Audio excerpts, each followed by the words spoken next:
아버지 은혜로 또 불러주셨습니다. 새해 몰아가시고 하나님의 말씀 가운데 강건함 누릴 수 있는 귀한 시간으로 삼아 주옵소서. 아버지의 크신 사랑에 감사드립니다. 예수님의 이름으로 기도드립니다. 아멘. 명절 잘 지내셨습니까?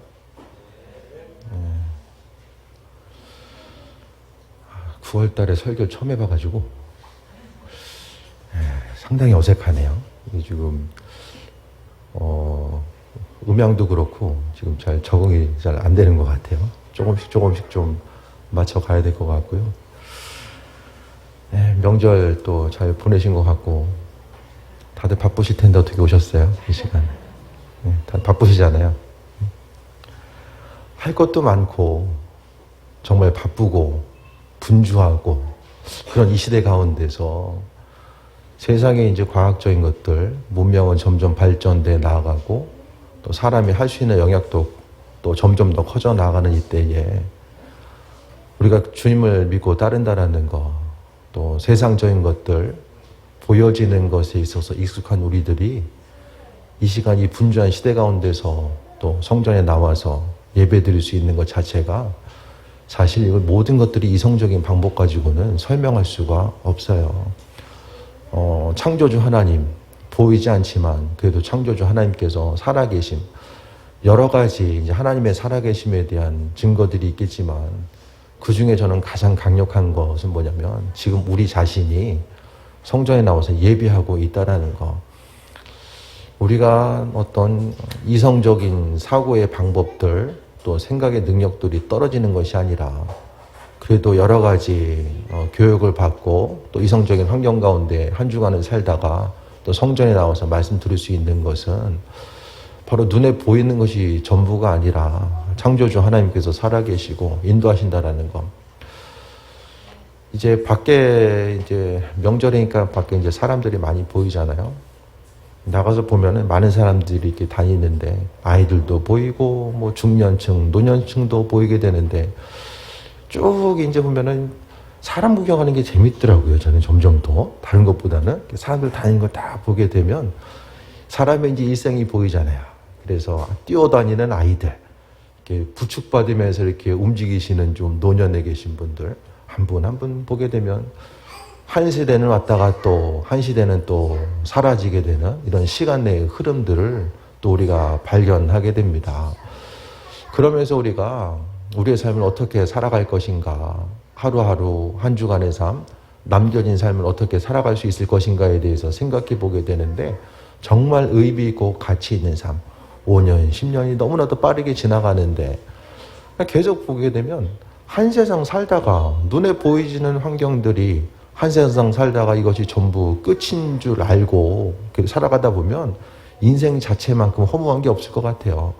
우리의 삶은 한 세상 살다 끝이 아니라 보이는 세계뿐만 아니라 보이지 않는, 우리는 이해할 수 없고 이성적인 방법으로 설명할 수는 없지만 그래도 말씀에 근거한 창조주 하나님의 뜻과 인도하심의 세계가 있다는 것에 대해서 우리가 신뢰하면서 삶을 살아가고 있기 때문에 그래도 시간의 흐름이 있고 또 올 한 해를 살아감에 있어서 즐겁고 기쁜 일도 있고 후회되고 아쉬운 일도 있지만 그래도 나름대로의 의미성을 가지고 살아갈 수 있는 것은 하나님의 살아계심과 인도하심이 그 안에 존재하고 있기 때문에 그것으로 또 설명할 수 있겠습니다. 오늘 본문에 이제 베드로의 신앙 고백이 나오죠. 13절 보면 예수님께서 다니시다가 사람들이 이제 예수님에 대해서 뭐라고 말씀하시는가 그것에 대해서 이제 예수님께서 물어보십니다. 그래서 사람들이 인자를 누구라 하느냐라고 물어보셨을 때에 사람들이 이제 제자들이 이야기하죠. 더러는 세례 요한, 더러는 엘리야, 어떤 이는 예레미야나 선지자 중에 하나라 하나이다라고 이야기합니다. 신앙생활하면서요, 신앙 고백이 정말 중요합니다. 신앙 고백이 중요한 이유는 믿음 생활하는 목적이 여기 달려 있거든요. 우리가 교회 다니는 거, 신앙생활하는 목적이 무엇인가를 우리가 분명히 인식해야 되는데 신앙 고백이 잘못되면 주님에 대해서 오해하고 또 내가 생각했었던 하나님에 대한 이미지가 안 맞기 때문에 믿음을 또 버리고 살아가게 됩니다. 신앙 고백이 중요한 건 오늘 본문 가운데서도 더러는 예수님에 대해서 세례 요한 어떤 역할을 했죠? 세례 줬잖아요, 세례. 그러니까 세례 요한으로 여긴다는 것은 지금의 의미성을 뭐라고 이야기하냐면 그냥 예수님을 세례 주는 분. 그러니까 영혼 구원의 길로 이끌 수 있는 분. 세례 자체가 영혼 구원에 있어서 아주 중요한 부분이었었기 때문에 세례 요한, 더러는 엘리야. 엘리야는 무슨 일을 했죠? 능력을 행하잖아요. 엘리야는 능력 사역을 행하게 됩니다. 더러는 엘리야. 그러니까 지금으로 이야기하면 예수님은 능력 주시는 분. 우리가 삶을 살아감에 있어서 내 힘으로는 좀 부족하니까 그래도 예수님의 힘과 능력을 힘입어가지고 그분의 도움을 받아서 내 부족한 부분, 내 뒤처진 부분을 예수님으로부터 도움을 받아가지고 이기고 그래도 부족한 부분 메꾸고 좀 평균적인 삶을 살아가야 되겠다. 이렇게 생각하고 꿈꾸는 것. 그것을 바로 예수님을 엘리야처럼 여기는 거예요. 많은 부분 그렇잖아요. 신앙생활함에 있어서 창조주 하나님께서 죽을 수밖에 없는 내 영혼을 구원시켜 주신 것에 대한 감사. 오전에 이제 성경 공부할 때도 예물에 대해서 잠깐 나눴었는데요. 주님께 예물을 드리는 것도 어떻습니까? 가장 예물을 드림에 있어서 핵심은요, 하나님께서 허락하신 것에 대한, 받은 것에 대한 은혜입니다. 앞으로 주실 것에 대한 소망과 기대함은 그건 나중이고요. 가장 근본적인 핵심은 내 삶의 정과 하나님께서 주인 되셔서 은혜로 베풀어 주신 것에 대한 감사로서 헌신하는 것이 이제 예물 드리는 거죠. 그게 아니라 투자 개념. 내가 이만큼 드렸으니까 하나님께서 잘 기억하셨다가 심는 대로 거둔다고 하셨으니까 투자한 만큼 불려서 주시겠지? 이 개념이 아니잖아요. 엘리야로 여긴다는 것은요, 능력을 주시는 분, 모든 것들, 내 인생에 있어서 필요한 것들을 공급해 주시는 하나님. 물론 그것이 이제 맞는 얘기지만 중심 자체가 주시는 분으로만 생각하고 능력으로 채우시는 분만 생각하면서 살아가는 것에 대한 문제를 이야기합니다. 어떤 이는 예레미야나 선지자 중에 하나라고 이야기하죠. 예레미야는 이 시대 가운데서 하나님의 뜻과 인도하심을 비춰주고자 했었던, 그러니까 예레미야는 남유다의 멸망을 지켜봤던 거죠. 예레미야를 눈물의 선지자라고 이야기하는 것은 다른 선지자들은 멸망한다, 멸망할 것에 대해서 선포했지만은 그 멸망의 순간에 중심에 있었던 거, 멸망을 지켜봤던 선지자가 바로 예레미야거든요. 그러니까 하나님의 뜻을 전달할 수 있는 어떤 사람 정도, 하나님의 아들이 아니라 그냥 선지자 중에 한 사람, 내 신앙생활에 도움을 줄 수 있는, 또 이것도 마찬가지로 천국에 이룰 수 있는데 도움을 줄 수 있는 누군가로 생각한 거죠. 그러니까 비슷한 것 같은데도 본질은 다 벗어나 있습니다. 그러니까 이 시대 가운데서도 우리가 믿음 생활하는 목적 자체가 각자 이 시간 좀 생각해 보셨으면 좋겠어요. 나는 여기 왜 앉아 있는가? 교회 도대체 왜 다니지? 특히 이제 이 명절 연휴에 할 것도 많고 또 쉼을 얻기에도 부족한 이 시간에 나는 도대체 여기 왜 앉아 있는가? 이런 부분을 생각했을 때에 믿음 생활의 목적 자체, 그냥 모태신앙이기 때문에 안 가면 이상해. 안 가면 좀 찜찜하니까 그냥 가서 그래도 앉아 있다 오면은 마음이 편안하다. 뭐 이렇게 생각하는 일도 있을 것이고, 또 천국은 가야 되니까 성경에 있어서의 지옥은 어떤 것으로 표현되죠? 구더기도 죽지 않는 것, 영원한 사망의 불이 있고 절대로 꺼지지 않고 고통이 끊이지 않고 계속되는 그곳. 그래도 지옥 가면 안 되니까, 천국 가야 되니까 그래도 예수님 믿어야지만 천국 가는 거. 또 앞서 이야기했던 것처럼 내 인생이 부족한 것들, 그래도 하나님께서 도우신다고 하니까 열심히 좀 주님께 잘 보여야 되니까 그래도 잘 보이는 길 자체가 예물 드리고 주의 성수하고 또 그 정도는 신앙인으로서 기본은 해야 되니까, 알게 모르게 우리가 많은 부분, 그런 부분에 생각을 빼앗길 때가 있다라는 거예요. 그것이 본질이 아님에도 불구하고 나도 모르는 사이에 하나님께 나아가는 그 본질 자체. 믿음 생활함에 있어서 다른 어떤 것보다도요, 이 예배를 모였다라는 것은 모든 예배는 감사 예배입니다. 감사 예배. 주일날 모이는 것도 예수님의 제자들이, 주님께서 부활의 아침이 바로 주일이잖아요. 그러니까 매 아침, 그러니까 주일날 모인 것은요, 제자들은 예수님의 부활에 대한 기념과 감사의 모습이 있는 거예요. 그래서 모든 예배 가운데서는요, 하나님을 향한 기쁨과 감사의 모습, 한 주간을 통해서 하나님께서 우리의 인생 가운데 베풀어 주신 모든 은혜에 대해서 감사함으로 나아가는 거죠. 여러 가지 것들, 뭘 감사해야 되는가? 그냥 성경은요, 호흡이 있는 자들은 다 하나님께 감사하라고 이야기하고 있어요. 이 땅을 살아감에 있어서 어떤 일을, 무슨 일을 만나든지 간에 호흡을 가지고 또 세상을 살아가는 이들은 하나님께 감사하라고 이야기합니다. 온전한 신앙 고백 15절 봅니다. 이르시되 너희는 나를 누구라 하느냐라고 물어보죠. 그러니까 베드로가 대답을 합니다. 16절에 시몬 베드로가 대답하여 이르되 주는 그리스도시요 살아계신 하나님의 아들이시니이다. 성경에서의 결정적인 믿음의 고백은 베드로로부터 나와요.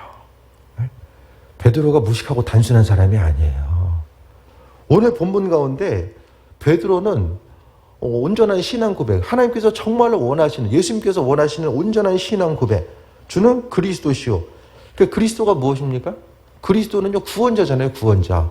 인류를 죄로부터 구원하실 분이 바로 그리스도시고, 왜? 그분은 하나님의 아들. 그러니까 예수님은 하나님의 아들이며 그리스도라고 하는 이 믿음의 고백이 그 입술로부터 나오게 된 거죠.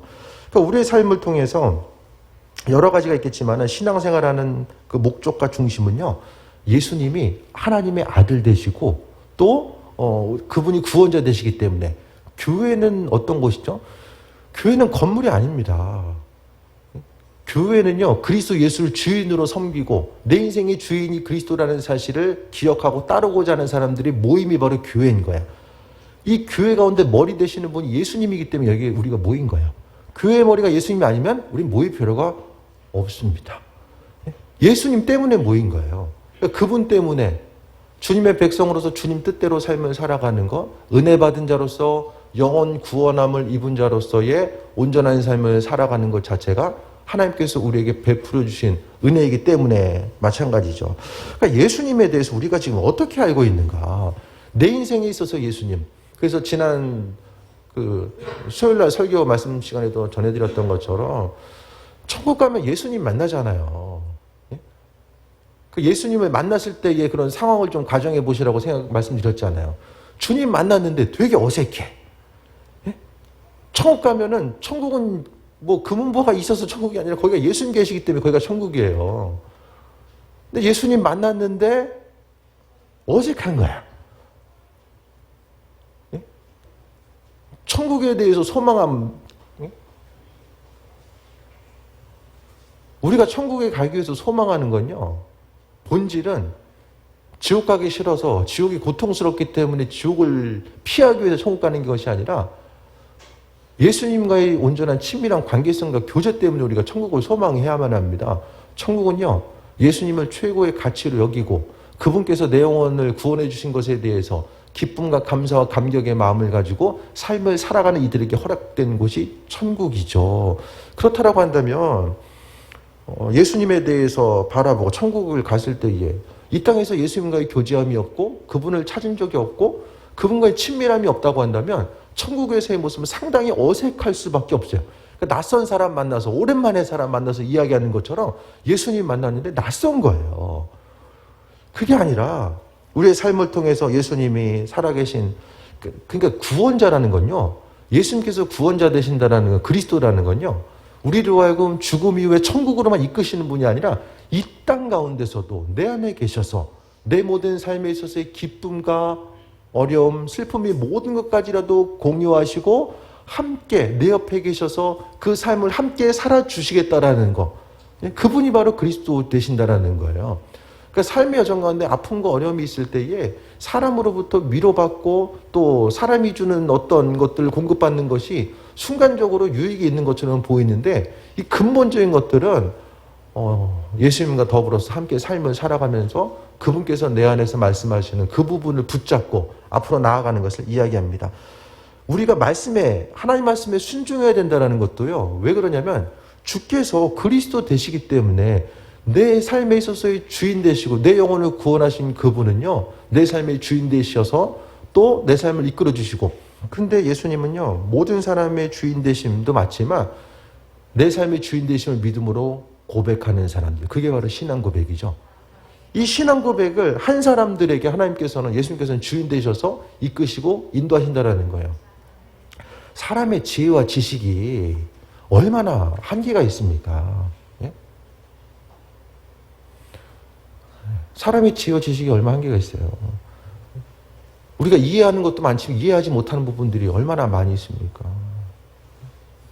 이 손톱만한 이 메모리에 예? 정말 영화 수백 편이 들어가는 이 시대에 그게 좀 이게 인간적으로 좀 이게 생각으로 이해가 되십니까? 그냥 그렇다라고 하니까 예? 그런가 보다 하고 사는 거잖아요. 우리의 생각 자체, 그 삶을 살아가면서요 모든 것들을 다 이성적으로 이해하고 받아들이고 나갈 수는 없어요. 우리의 육신적인 인간적인 한계가 있기 때문에. 하지만 이 보이는 것과 보이지 않는 세계의 모든 것들을 바라봤을 때에 주께서 창조주 되시고 우리의 삶을 이끄신다라는 그 믿음, 예수님께서 하나님의 아들 되시고 주인 되신다는 그 신앙 고백 가운데서 우리가 삶을 살아가게 되면요. 삶을 산다는 것이 제가 불확실성이라고 제가 말씀드렸잖아요. 우리 인생 가운데 확실한 게 뭐가 있습니까? 눈에 보여지는 것들, 육신의 건강, 또 기대하고 소망하는 모든 것들, 우리가 누릴 수 있다라고 생각하고 기대하고 있는 모든 것들이 100% 확실한 것들이 뭐가 있습니까? 불확실해요. 확실한 게 아무것도 없어요. 불확실하기 때문에 나 자신이 정말 흔들리는 터전 가운데 삶을 살아가고 있는 불안감을 느끼고 그것이 아니라 여전히 세상은 흔들려도 소망 가지고 살아갈 수 있는 것은 주께서 내 삶의 주인 되시기 때문입니다. 17절 봅니다. 예수께서 대답하여 이르시되 바요나 시몬아 내가 복이 있도다. 이를 내게 알게 하니는 혈육이 아니요 하늘에 계신데 아버지시니라. 베드로가 하고 싶어서 이 얘기를 한 것이 아니라 하나님께서 베드로의 마음속에 알게 하신 거예요. 예수님이 하나님의 아들이심을 알게 하신 거예요. 우리가 서두에 말씀드렸던 것처럼 이곳에 모여서 예배하는 것도요. 이성적으로 방법 가지고 이렇게 분석하고 생각을 해보세요. 이게 하나님의 살아계심, 창조주 하나님의 영역이 예? 이 계산이 돼서 나올 수 있는 영역입니까? 확률과 통계로서 이게 나올 수 있는 영역이에요? 이게 불가능하잖아요. 그러니까 하나님이 어떻게 살아계시는 거 어떻게 아느냐.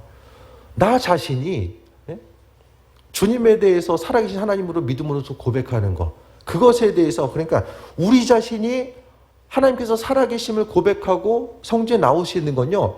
하나님께서 이 모양 저 모양으로 나에게 믿음을 가질 수 있도록 한 가지 한 가지 내 삶의 여정 가운데 동행하시고 은혜 충만함과 함께 오셨기 때문에 그러니까 그분과 교제하고 동행함의 순간들이 쌓이고 쌓여서 지금 우리가 예수님을 하나님의 아들로서 고백하고 하나님을 창조주로서 고백할 수 있는 거예요. 하나님이 아무것도 하지 않으셨다라고 한다면 우리는 결코 우리 이성적인 생각과 관점을 가지고 그리스도를 주인으로서 받아들일 수도 없고 그냥 믿지 않는 사람들처럼 눈에 보이는 세계에 거기에 중심을 두면서 거기 목숨 걸고 살아갈 수밖에 없다라는 거죠. 복이 있다라고 말씀하고 있어요. 온전한 신앙 고백을 가지고 복이 있다라고 예수님께서 말씀하셨어요. 그러니까 예수님 믿는 것에 대해서 온전한 신앙 고백, 창조주 하나님에 대한 예수님에 대한 신앙 고백이 없고 믿고 싶은 대로 믿게 되면 이 본질 자체가 잘못됩니다. 그래서 결국에는 주님 앞에 갔을 때에 칭찬받는 온전한 모습이 있을 수 없다라는 거야. 18절 봅니다. 또 내가 내게 이르노니 너는 베드로라. 내가 이 반석 위에 내 교회를 세우리니 음부의 권세가 이기지 못하리다. 베드로의 신앙 고백, 그의 온전한 신앙 고백. 그러니까 예수님께서는 신앙 고백을 받으시고요. 네 신앙 고백 위에 교회를 세울게.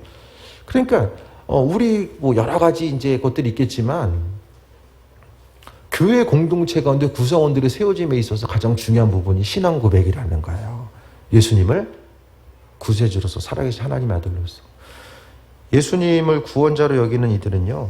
아니 내 영혼 구원하신 분이 내 인생 가운데 만나게 되는 크고 작은 문제 가운데 그분께서 외면하시거나 모른 척 하시겠습니까? 그것에 대한 기대함과 소망함이 있어요. 다른 사람들이 큰일 났다라고 하고 예? 이러다 죽는 거 아니야 그렇게 얘기해도 하나님께서 내 인생 주께서 책임지시고 인도하실 것에 대한 소망함 가진 사람. 왜? 하나님께서 내 영혼 구원하셨는데 내 주인 되셨는데 그분께서 주인 되신 그분께서 내 인생 책임지신다라고 하는 기대함과 소망함이 있는 사람들은요. 보여지는 것에 흔들리지 않아요. 그게 없으면 뭐 때문에 어렵냐면은 뭘 어떻게 더 해야 되지? 이것 때문에 인생이 상당히 괴로워집니다. 내가 무엇을 해야 되니까 현실에 만나고 있는 그 위기의 상황 가운데서 무엇을 어떻게 더 해야 되지? 무엇을 해야 될까? 하긴 해야 될 것 같은데 무엇을 할지 모르기 때문에 그 부분들이 다 스트레스와 어려움으로 다가오게 되고 마음의 여유를 가질 수가 없어요.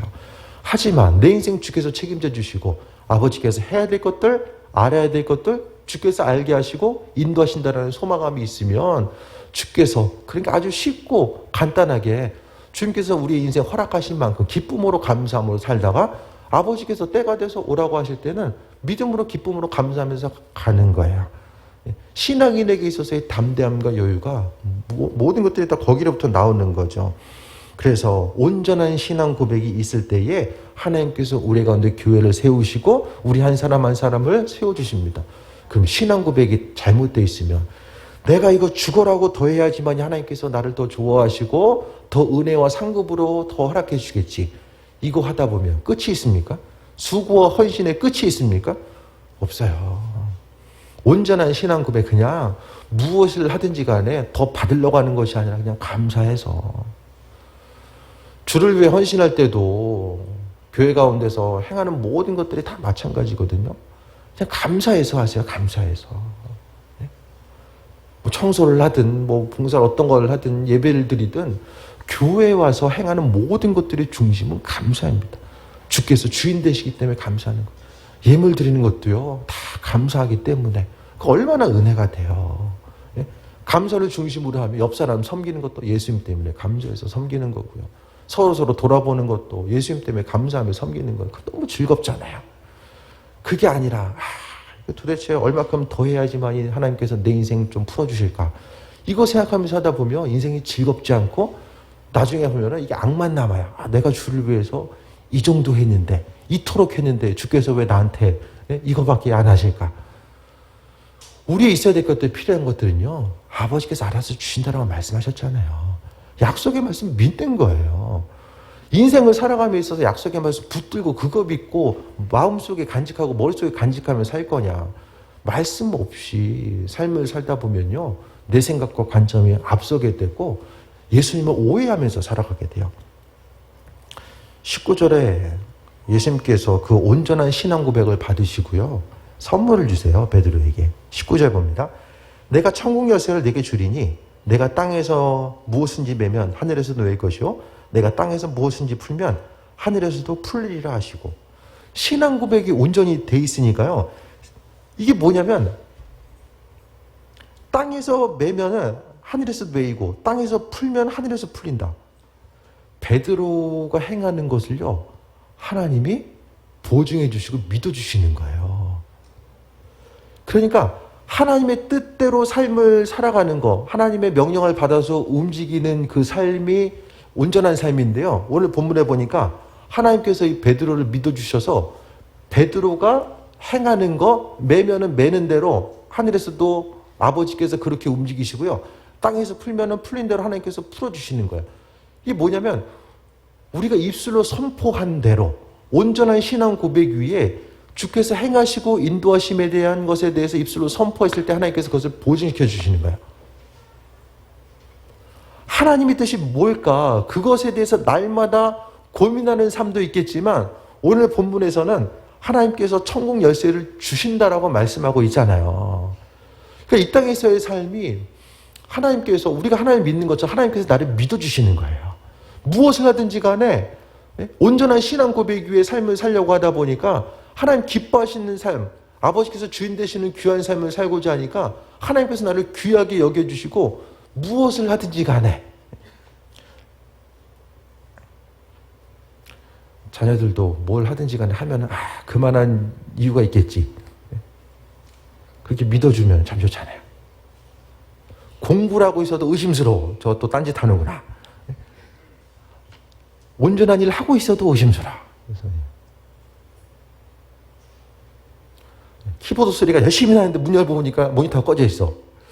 이 순간 포착이 되는 거지. 이제. 알아듣는 사람만 알아들으면 돼요. 하나님께서 믿어주시는 귀한 삶을 이야기하는 거예요. 그래서 자존감이 있잖아요. 천국 열쇠를 하나님께서 내게 주셨다. 그래서 뭘 하든지 간에 될까 안 될까 이거 전전긍긍하면서 뭘 어떻게 해야 되나 이리로 가야 되나 저리로 가야 되나 이걸 둬야 되나 저걸 둬야 되나 이런 안타까운 삶이 아니라 뭘 하든지 상관없어요. 이거든지 저거든지 어차피 하나님께서 열어주실 것이고, 예? 또 하나님께서 아브라함에게 약속하시잖아요. 하나님의 백성들을 향해서 그들을 공격하는 자, 저주하는 자 하나님이 책임져 주시고, 그들에게 이스라엘 민족들을 향해서 아브라함을 향해서 행하는 자, 복을 주는 자, 동일하게 하나님께서 그들을 향해서 복을 주시겠다고 말씀하고 있잖아요. 이게 믿음의 자존감이고요. 이 모든 것의 능력은 온전한 신앙 고백으로부터 나오게 됩니다. 주님이 내 인생 가운데 누구인가, 이런 부분들에 대해서 다시 한번 돌아보고, 내 인생 가운데 지금 예수님이 어떤 분이시고, 내 인생 가운데 여전히 지금 예수님께서 필요한 분이신가, 이런 것들에 대해서 한 번씩 더 돌아봐야 됩니다. 신앙 고백이 잘못되어 있으면요, 그 믿음 생활이 이 뿌리부터 이제 썩어 들어가게 돼요. 그래서 결국에는 눈에 보이는 신앙적인 형태는 있고 잘 성장하고 자란 것 같은데, 그 근본이 흔들림으로 말미암아 순간적으로 다 신앙 고백 잘못돼서 무너지게 됩니다. 말씀 정리합니다. 온전한 신앙 고백 가운데 하나님께서 권세를 주시고 또 천국 열쇠를 주시고, 예수님께서도 베드로가 어떤 것을 행해서가 아니라 신앙 고백 때문에요. 신앙 고백이 뭐예요? 예수님이 누구인지 온전히 잘 알고 있었다라는 거예요. 예수님이 구원자 되시고 하나님의 아들 되시는구나. 그러니까 우리가 예수님을 대할 때마다 어떤 분으로 여겨야 되는가, 좀 그 본질적인 것들, 하나님의 아들로서, 구원자로서 그분 바라보세요. 작은 것 때문에 너무 이렇게 실족하거나 넘어지지 마시고, 아버지께서 내 인생 가운데 주인 되셔서 지금도 역사하시고 행하신다라는 것에 대한 소망감 가지고 살아가세요. 믿음 자체도 그냥 단순하게 그냥 주님께서 천국으로 이끄시겠지, 이것을 넘어서서 내 인생 가운데 주께서 주인 되셔서 일하신다라는 그 믿음의 고백, 아버지께서 주인 되신다라는 믿음의 고백 가운데 삶을 살아가 보세요. 그러면요, 내 마음에 여유도 생기고요, 작은 것에 그냥 좌지우지되지 않고 사람들과의 관계성 가운데서도 마음의 여유가 있어요. 내 마음에 예수님 때문에 생겨지는 그 마음의 여유가 있어서 누구를 대하든지 간에 그 한 사람 한 사람을, 주님의 마음을 가지고 그 한 사람을 대할 수 있고, 또 무엇을 하든지 간에 기쁨과 소망을 가지고 나아갈 수 있게 됩니다. 우리의 삶을 통해서 베드로에게 뿐만 아니라 온전한 신앙 고백을 가지고 있는 모든 이들에게 천국 열쇠 하나님께서 주셨고요. 그 열쇠 사용하세요. 믿음으로 선포하시고, 눈에 보이는 어떤 환경이 눈앞에 펼쳐진다고 할지라도 그것 때문에 조마조마하거나 어떻게 될까 마음 졸이지 마시고 기대하며 소망감 가지고 살아가는 거죠. 이 모든 것들을 주께서 이루시고 인도하시고 함께 하신다는 거. 사단은요, 이 열쇠를 빼앗기 위해서 계속해서 우리의 마음을 움직일 거예요. 보이는 것에 집중하게 하고 사람 가운데 원망하고 불평하게 만들고, 본질적인 것, 지켜야 될 것들을 외면하게 하고 본질이 아닌 것과 정말로 싸우게 하는 이런 일들을 계속해서 옆에서 행할 것입니다. 믿음으로 지켜야 됩니다. 신앙 고백, 온전한 신앙 고백. 사단은 우리로 하여금 예수님에 대해서 오해하게 하고, 일상생활 가운데 내 인생 가운데 별로 필요 없고 그냥 죽을 때 죽어서 우리 천국을 위해서만 온전히 필요한 분, 기도 제목 가운데 있어 맨 마지막에 그래도 예수님의 이름 붙여야지만이 기도 응답된다라고 하니까 내 인생의 목적을 위해서 사용할 수 있는 하나의 예수님이 주인이 아니라 본질이 아니라 도구, 내 인생의 목적을 위해 이루기 위해서 필요한 도구로서 전략하게 되면 결국에는 남겨질 수 있는 것들, 열매로 맺을 수 있는 것들은 아무것도 없습니다. 이제 후반기죠. 이 후반기. 앞으로 남겨진 시간들 어떻게 살아갈 것인가 다시 한번 돌아보시고, 세상 다른 것들 무가치한 것에 마음 뺏기지 마시고, 예수님께서 주인 되심에 대한 소망함과 기대함이 있다면 그 기대함과 소망함이 교회에서뿐만 아니라 일상생활의 영역 가운데서도 그 소망함이 나를 움직이게 하고 지탱하게 하고 나로 하여금 기쁘고 행복한 온전한 삶을 살아갈 수 있는 그 원동력, 그 핵심의 중심에 바로 그리스도 예수, 그분께서 주인 되시고 은혜와 평강함으로 함께 하시는 분, 내 삶의 주인 되심에 대한 믿음의 고백이 모든 것, 그 고백으로부터 하나님의 은혜와 축복을 소유하고 누리고 나아가는 이 본질적인 것들이 나아갈 수밖에 없습니다. 그리스도 예수 주님으로 인해서 세임 얻고 믿는 자로서 복된 삶, 승리하는 귀한 삶 되시기를 축원드립니다. 주신 말씀 붙들고 또 적용점을 찾고, 또 예수님께서 내 인생 가운데 창조주 되시고 또 구원자 되시는가 주님의 자리를 내 마음속에 다시 한번 찾고 이 시간 간구하는 귀한 시간 되시길 바랍니다. 잠시 통성으로 기도합니다.